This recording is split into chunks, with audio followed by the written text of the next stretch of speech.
நமஸ்காரம். இந்த பழக்கம் என்னிடம் இருக்கிறதா என்று நாமே ஒரு சோதனை செய்து கொள்வோம். யாரோ ஒருவர் தனக்கோ தன் மனைவிக்கோ தன் வீட்டில் யாருக்கோ இந்த நோய் இருக்கிறது, மருத்துவமனையில் சேர்த்திருக்கிறோம், கொஞ்சம் கிரிட்டிக்கல் என்று சொல்லுகிறார்னு வைத்துக் கொள்வோம். அதை கேட்டவுடன் அவருக்கு ஆறுதல் சொல்லலாம், நம்மால் என்ன உதவ முடியும்னு பார்த்து செய்யலாம். இதெல்லாம் இருக்க அவர் அப்படி சொன்னவுடன் எனக்கோ அல்லது எனக்கு தெரிந்தவர்கள் யாருக்கோ இதே நோய் இருந்தது, அவர்களுக்கு இன்னதாயிற்று,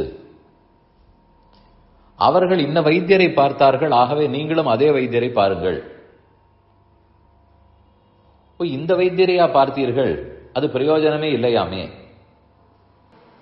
இதை போலெல்லாம் பதில் சொல்கிறோமா? ஒருத்தர் தனக்கு எந்த கஷ்டம்னு சொல்லிக் கொள்ளுகிறாரோ, அது நோயாக இருக்கட்டும், ட்ரெயின் லேட்டாக போனதாக இருக்கட்டும், ஒரு பள்ளிக்கூடத்தில் இடம் கிடைக்காததாக இருக்கட்டும், எத்தனையோ இருக்கலாமே. அப்படி எதை சொன்னாலும் உடனே நானும் ஒட்டி கொண்டு அந்த கஷ்டம் எனக்கும் இருக்கிறது, இதை சொல்லிக் கொள்வதில் நான் விருப்பம் உள்ளவதான சோதனை செய்து கொள்ள வேண்டும். அப்படி இருக்குமானால் அது அந்த அடுத்தவரை பாதிப்பதை விட என்னிடத்திலே ஏதோ கஷ்டம் இருக்கிறது. இல்லை என்றால் யார் என்ன கஷ்டத்தை துன்பத்தை பகிர்ந்து கொண்டாலும் அது எனக்கும் இருக்கிறது. நிஜமாகவே இருக்கிறதா இல்லையா தெரியாது, ஆனா சொல்லிக் கொள்வதில் ஒரு விருப்பம், ஏதோ பச்சாத்தாபத்தை சம்பாதித்து விடலாம் என்றோ, அல்லது இவருக்கு எல்லாவற்றை பற்றியும் தெரியும்,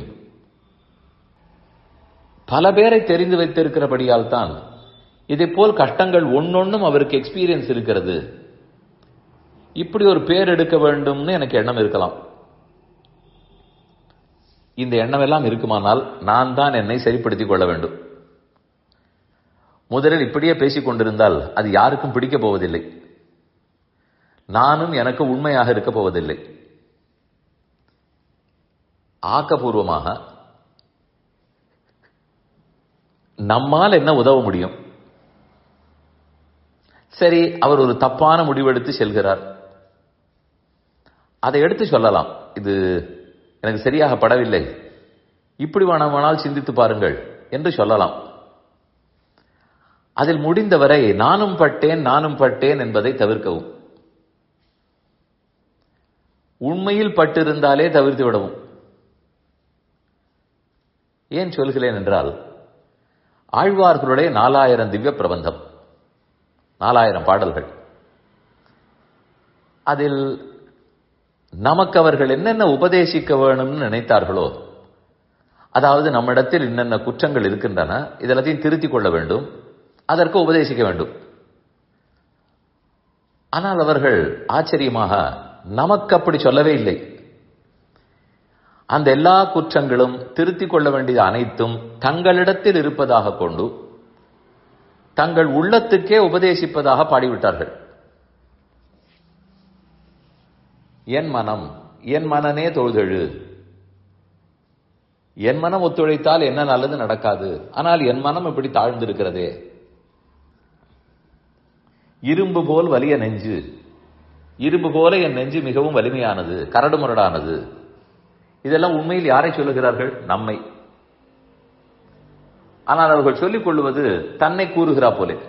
ஏனெனில் நேராக இது தப்புன்னு சொன்னால் அது யாருக்கு சட்டென்று ஏற்காது. நீங்கள் நினைக்கலாம், உள்ளத்தை உள்ளபடி சொல்லித்தானே ஆக வேண்டும்.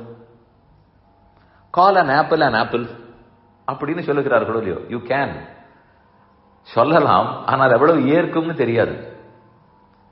அதனாலதான் சத்தியம் ப்ரூயாத்து பிரியம் ப்ரூயாத்துன்னு சொல்லுவார்கள். உண்மை சொல்ல வேண்டும், அதையும் பிடிப்பது போல், எப்படி சொன்னால் அவர்களுக்கு பிடித்தமாக இருக்குமோ அப்படி சொல்ல வேண்டும். அதனால் தான் சொன்னேன், ஒருத்தர் ஏதான கட்டத்தை சொல்லிக் கொண்டால் உடனே எனக்கும் இருக்கிறது, என் உறவுக்காரருக்கு இந்த கட்டம் இருந்தது, இன்டர்நெட்டில் படித்து பார்த்து, அது இப்ப இந்த எல்லாத்த விட மோசம். இன்டர்நெட்டில் எல்லாரும் போட்டு இருப்பார்கள். உலகத்துல யாருக்கு எந்த வியாதி தான் இருந்திருக்காது, யாருக்கோ இருக்கத்தான் போகிறது. அதில் படித்தேன்னு சொன்னால், இப்போதைக்கு நம்மிடத்தில் யார் குறையை சொல்லிக் கொள்கிறார்களோ அவர்களுக்கு ஒரு பதற்றம் இல்லாமல் பயத்தை போக்கி ஒரு பாசிட்டிவ் திங்கிங்கை கொடுக்க வேண்டும். அதுதான் நம்முடைய இப்போதைய குறிக்கோள். அதற்கு நாமும் சேர்ந்து ஒத்து ஊதினோமானால் அது பொருத்தமாக இருக்குமா? அதனால் நாம பட்ட கஷ்டம் இருக்கட்டும். நீ எத்தை சொன்னாலும் அதை நானும் பட்டு இருக்கிறேன். எனக்கு தெரிந்தவர்கள் இப்படித்தான் செய்திருக்கிறார்கள். அதுவும் அத்தையே திருப்பி திருப்பி சொல்லிக் கொண்டிருப்பார்கள். அதனால் இந்த மாதிரி இருந்தால் நமக்கு நாமே சற்று சோதனை செய்து நாம இப்படியே பேசிக் கொண்டிருப்பதை சற்று பாசிட்டிவாக மாற்றிக் கொள்வது நலம்.